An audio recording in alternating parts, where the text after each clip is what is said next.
Black cat cross the road, you can't cross. You have to see somebody else crossing, and then you can cross, and then the other person get bad luck, not you. If you get out of the house and you see pregnant woman, the first thing you have to do is to take button of your shirt and throw to the right shoulder. So 3 pregnant women, 3 buttons gone of your shirt. Then if you can't ever put the salt, on the table by touch by another hand. They have to be separate. If you spill the salt, big bad luck comes in 3 days. If you teeth in dream fall down and you don't have the pain, somebody that you don't care die somewhere. But if this pain, somebody for your family. I mean, everything have the meaning. It's so complicated. All of I want to do is to have Brigitte Bardot nose. So I cut she didn't age well now, but at that time, in those days I didn't know. Anyway, I took so my idea was really close to perfection. I would go to the bedroom, I would spin very fast, as I can. I would really fall on the edge of the bed, break my nose, fall on the bed. I miss completely, cut my chin really badly. I fall on the floor. My mother came in the room. Brigitte Bardot photographs on the floor. She slapped my face, bring me to put me stitches, end of the story. That's what the good art should be. If it's only one layer, it's only therapeutic, then you just go and do therapy. Who cares? Have to be so much more. I always believe that art have to predict future. That art have to be disturbing, they have to be social, they will be political, they will be spiritual, there will be also, asking right questions and opening human mind and also discovering past and bringing into the new present. Yeah. And all of these things, if you have in one art work, then art can have long lives. Good art have a long life. Let's talk about Tito. I believe there was something you wanted to share with the audience. A song. Oh my God, song. I promised to sing Tito's song. Okay. When I was 4 years old, actually till I was 4 years old, I didn't want to walk for some reason. I don't know why, but I was really singing, simple singing and talking. I would say, "Give me a glass of water." Everybody was so strange. What's wrong with her? But then, come this communism, and then come all these Tito things. And my mother always told me that I was born on the 29th of November. And the 29th of November is the day of Republic, where every kid born on that day go to Tito, sit on his lap and get candies. And every time came this 29, I never go to Tito and I never get candies. And she always said to me, it was not good enough. And then I realized that I was not born in 29 at all. I was born on the 30th of November. She just punished me all this time. And that was never good enough. This is, a story of my life. But my main question about Katja, why you choose so fucked up images all the time? Is images I will never choose, but also the images that I even didn't know exist. I never saw images of my grandmother holding the 2 big plates with the pork meat. Never saw that before. But whatever, there was something. And then, there was another thing that I really freak out is when on the end of the book, when we came to the end, I find and to realize all my friends, people, my love stories, people I love, people, they don't love me, the ones that hate me, but whatever, nobody's in the book. And then she say, but how I should know? I don't know these people. No, I don't have regrets. I don't have oh my God, the past. The past is the past. Everything was important and everything was lesson and everything had a meaning. And all is important is now and the future. No. I don't regret anything at all. Especially you learn from failures and from bad decisions. We have to really understand that. You don't learn when you're always happy. Happiness is a state you don't want to change. But you do things you are afraid of, the things you've never done, go into new territories, do things in different way, being adventurous, never repeat yourself. My old professor told me such important he said if you draw with your right hand and you draw faster and faster and you're so virtuose that you can make great drawing even with closed eyes, immediately change to left. If you don't have balls, you can't be an artist. I took this literally. I went home, I cried for a week. What fuck am I going to do? I don't have balls. And then I remember lately, I was the TV program, they asked me about 100 years of Picasso, whatever, and then I remember the story and I say, yes, the Picasso had the balls, but we women artists have balls too. So I've been living in Berlin, millions of places, but only home is my own body. Like now I stay in a hotel, I say I go home. I mean, which home? But this is the home. It's the only home I actually can relate to. No matter what I don't like to be attached to physical things. I like to leave them. I like the only place is your own self. And how long did it take you to really feel confident as an artist, that you're able to call yourself an artist? Right away. Right away. I mean, my first exhibition, so you need the same preparation as artists. So this is all a complex story. When did you really start preparing like this for your works? Oh, quite early, because I understood when you're doing something very difficult, you have to. But to me, long duration was really the key, because if you're talking about dance body and performance body, the two types of body. Dance body can be obese, can be skinny, can be with very low energy, people smoke, can take drugs. They can't be physically fit. They still can do the performance work if it's 1 hour, 2 hours, and 3 hours. But the moment they start doing something which is long durational, you have to go into dance body, because you have to train like they do. You have to train physically, you have to train mentally, you have to see what you're eating, because otherwise you just can't do the long durational physical work. It's impossible. We have a whole section in the book of works rejected by the government that you were doing as a student. Oh, they're good. Mwah. These are good works. All of I want to do is to have Brigitte Bardot nose. So I mean, she didn't age well now, but at that time, in those days, I didn't know. Anyway, I took oh God. I hope she never heard this. All right, so I took the photograph of her front, and left side, right side, the same. And every time I go to my mother and say, can I just have operation on my nose? She slapped my face. End of the story. Then we are talking 15 and developing perfect plan. On the Sunday, my mother was talking to the friends, my father was playing chess with neighbors, with old soldiers, like always, and the bedroom was completely empty. And we had this big matrimonial bread with very sharp edges. So my idea was really close to perfection. I had all photographs of the Brigitte Bardot in my pocket. I would go to the bedroom. I would spin very fast, as I can. I would really fall on the edge of the bed, break my nose. I go to the hospital, Brigitte Bardot photographs are in my pocket. So I come to Amsterdam, and what I see, is all this red district with the prostitute sitting in the window. So, of course, as I like to do things that are most difficult, the things I'm afraid of and not I like, it was terrifying. I looked for the prostitute who was 12 years, the professional prostitute, and I was 12 years professional artist, and I changed role with her. She comes to the gallery to be me, and I go to the window to be her. But this turned to be disaster, because we had the two open cameras, the one secret camera from my situation and another one from her. And then we put the two movies to look together later. And she said to me, you will die as a prostitute. I am curious about your perspective and opinion on AI and deepfake technology, and whether you have any intentions of incorporating these mediums into your future project. I made a virtual technology, the piece, which I actually didn't like, and I don't think is finished, and somehow didn't satisfy me. And then I make another work with mixed reality with the team drum, which I called The Life.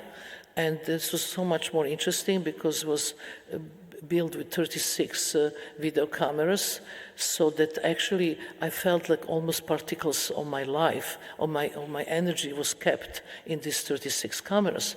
And when you see performance on video, we are talking about one camera, and you can still see the motions of the work. But can you imagine with 36, projection is in the space, you can walk through the projection, and you can be virtually in your living room, or you can be, sitting at the kitchen. So that kind of work, to me, it's so interesting because somehow really deals with immortality. This life which I made and I show in Serpentine Gallery there recently, it's for me only works if I'm not there anymore. When I'm not live, that work really have much more sense because that is kind of technology is developing, and I think it's going to be really better and better. My father asked what I want, and I say I want oil paintings. And because I was just doing with the simple the tempera, but oil is like a real deal to start having paintings. So he took one of his soldiers, artists who become actually abstract painter, to go with me to buy the material. So we go to shop, buy canvases, boxes of stuff, blah, blah, blah. And then we go to my little room, was my studio. So he cut the canvas irregularly, put on the floor, and then open one can and just throw some glue on the top, and then a little bit of cement, and a little bit of yellow gyps and red powder, pigment, and then he put gasoline over the whole thing, and then he put the match, and the whole thing explode, and he said, "This is sunset," and he left. So this is my first painting lesson. If you're 14 years old, it's very impressive. And then I was looking like, wow. So I stand there in the front of this for a long, long time. When I come back, entire sunset was just dust peel on the floor because sun was hitting the sunset, just all the glue and everything fall down. And that kind of stuff, elevation of the spirit, luminosity and so on. And that is great bullshit one comes. And the bullshit one is the one love bad movies, love chocolates, love to lie around doing nothing. This is the lazy one, But then, it's so important to have all three of them and show to your public all three of them. This makes human relationship because all of us are the same. All of us, we have bullshit ones and other ones, if you really think, kind of honestly. So this is three of them I have to deal with. I think this is a good good combo. It's just love story, and I fall in love with Ulay, and I actually escaped home because I was living with my mother till I was 29, and every single performance I have to make before 10 in the evening, because 10 in the evening I have to be home, because only bad girls are out there after 10. I was totally strict, military control. My mother would control me even if I sleep in the bed with too much movement. She wake me in the middle of the night to make the bed and sleep, go back to sleep. So when you come to the hotel, you think I'm not there. You just open the bed sheet and close, very, very quiet. But it was so much, the restrictions that I had in my life. So when I fall in love with and I want to, escape home, I escape home. This is something that is joy of my life, that we have the kind of, how you say, the something that is coming up, the performance art form to be preserved. Wait, I'm losing voice. To be preserved and to be continue. And in my past, I've done so many different works, but I have to say that the long duration is the most transformative form of art. Speaking about being in the same place, there is a rather funny question from the audience. Somebody wants to have coffee with you. I'll give you the details after our talk. Of course I love coffee. I just want to tell you that I have like avalanche of humans who want to see me for 5 minutes and have the coffee. If I do this, I will have heart attack soon. Can I just picture myself as a child? Orthopedic shoes, big glasses, communist way frame, and very tall, very skinny, they call me giraffe. I always look into my books and it looks like the same photographs over and over and over again and look like really boring, at least for me. And when you buy one book and you buy 2 books and 3 books and you see same images, you get bored too. So I met Katja and we actually had this incredible kind of contract based on pure trust. And she suggests, why you office give me the images that you don't approve or you never see them at all, even not see them at all. And then I trust Katja. She come from this, Slavic countries.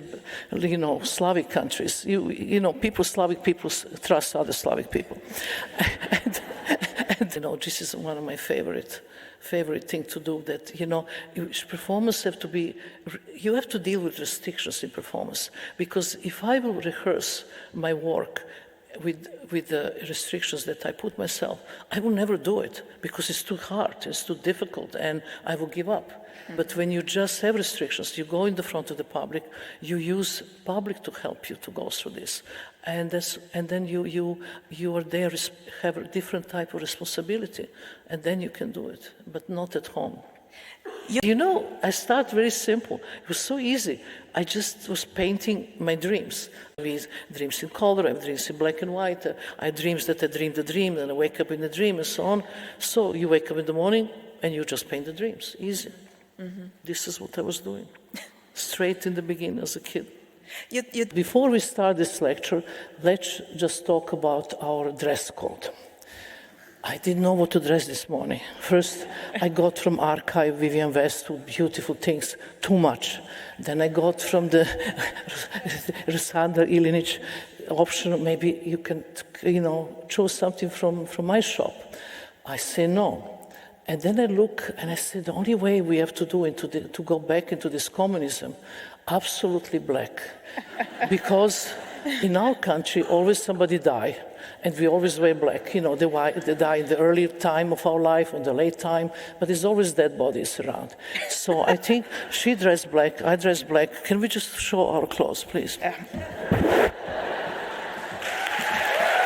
As a kid. You did tell me there was a very profound moment when you knew you had found your medium. Can you talk about that moment? Do you remember it vividly? Yeah, I do. It's really the time I was painting clouds.